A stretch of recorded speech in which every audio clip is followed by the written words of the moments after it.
இறைத்தூதர் ஸல்லல்லாஹு அலைஹி வஸல்லம் இடத்திலே காமிதியா என்ற குளத்திலிருந்து ஒரு பெண் வருகிறார்கள். வந்து சொன்னார்கள், இறைத்தூதர் சபையில் இருக்கிறார்கள், நான் விபச்சாரம் செய்து விட்டேன், தண்டனையை கொடுங்கள். இறைத்தூதர் சொன்னார்கள், பெண்ணை என்ன சொல்கிறாய்? நீ பாவ மன்னிப்பை கேள், இறைவன் மன்னிப்பான், மறைப்பான், சாட்சிகள் இல்லை, ஏன் நீனாக வந்து ஒப்புக்கொள்கிறாய்? விலகிச் செல் என்று இறைத்தூதர் அனுப்பி விடுகிறார்கள். இறைத்தூதரிடத்தில் அந்த பெண் சொன்னார்கள், இறைத்தூதரை ஒரு தோழரை இது போல் அனுப்பினீர்கள், அதுபோல் என்னை அனுப்பலாம் என்று நினைக்காதீர்கள். நான் தண்டனையை பெறுவதற்காக என் குற்றத்தை வெளியே சொல்கிறேன். என் வயிற்றிலே கரு இருக்கிறது, குழந்தை இருக்கிறது.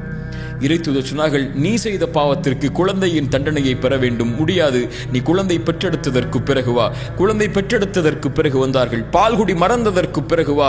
பால்குடி மறந்ததற்கு பிறகு குழந்தைக்கு உணவை கையில் கொண்டு வந்து இறைத்தூதரை, குழந்தை உணவை சாப்பிடுகிறது, நீங்கள் தண்டனையை கொடுங்கள். தண்டனை நிறைவேற்றப்படுகிறது.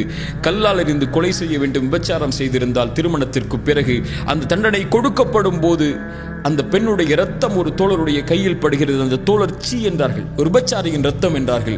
தொழுகை நடத்தினார்கள் பாவ மன்னிப்புக்காக. இறைத்தூதர் அந்த நேரத்தில் உமர வந்து இறைத்தூதரை பிடித்து சொன்னார்கள், இறைத்தூதரை, ஒரு விபச்சாரிக்கு தொழுகை நடத்துகிறீர்களா? மனிதர்கள் எல்லோரும் அந்த பெண்ணுடைய பாவத்தை பார்த்தார்கள். இறைத்தூதர் பார்த்தார்கள் அந்த பெண்ணுடைய பாவ மன்னிப்பை. சொன்னார்கள், இந்த பெண் செய்த பாவ மன்னிப்பை மதீனாவில் உள்ள 70 பேருக்கு பங்கு வைத்தாலும் ஈடாகாது. அவர்கள் எல்லோரும் பார்த்ததை, அந்த பெண் செய்த பாவத்தை.